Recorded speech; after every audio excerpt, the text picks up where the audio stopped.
she's the first person that we thought we should start this whole series for change makers, because I think there's nobody else as impressive as her that's seriously making a difference in Bali. As I said, she's the voice of the Balinese people, and perhaps the most significant change maker that we've ever seen in Bali, as a woman, as a Balinese woman. Again, single-handedly making a difference to what's happening on the island right now. And as I said, I'm sure you have a lot of questions, and she's going to share with you all the things she's involved in. So please give her a huge applause.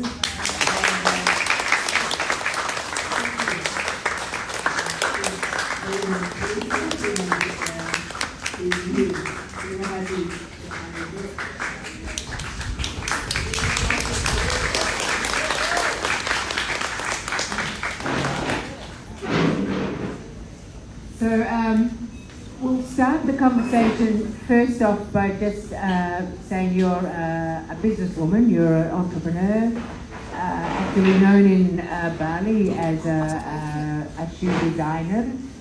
Your background is business, shoes, Niluhdjelantik of course, but at some point you became more serious about the Balinese culture, about the preservation of the culture, and again has become more known on the island for those sort of initiatives and entering politics, etc. So can we just maybe talk about what is it that started this whole movement about focusing on Bali and also focusing on the kind of tourist that was not appropriate for Bali?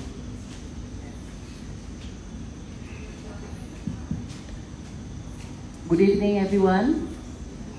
First of all, I would like to sincerely apologize for my lateness. Very sorry.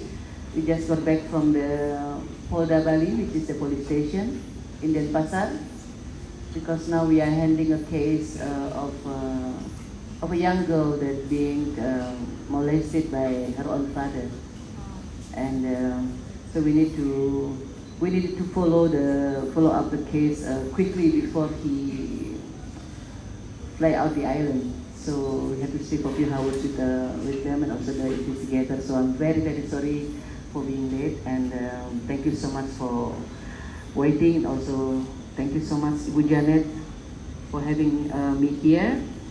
So as Ibu Janet already introduced me, my name is Niluhdjelantik. People call me as Nilu. And the story of our struggle with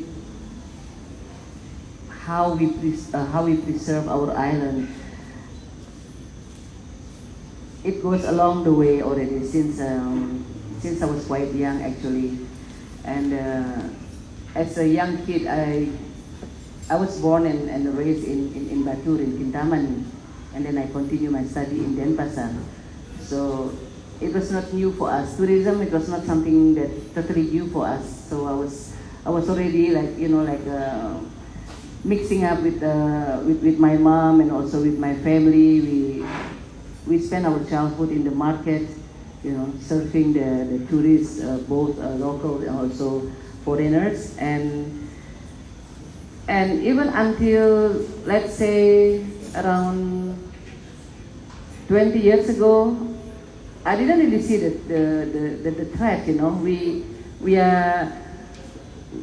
We welcome tourism. We embrace them as part of our daily life, and the Balinese, they know, most of them, they know nothing else but tourism. So when we had something else coming, for example, like the Bali bombing, the eruption of Gunung Agung, and also the last one, which is the pandemic, we have no other option. We only know one word: tourism. We were not taught to become, you do 50% of your time in the farm and 50% taking care of your international or national guests.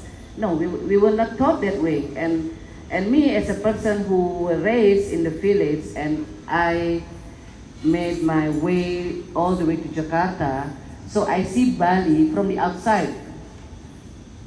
I'm a Balinese, but I spend my teenager time and also my adult time in Jakarta. So I was like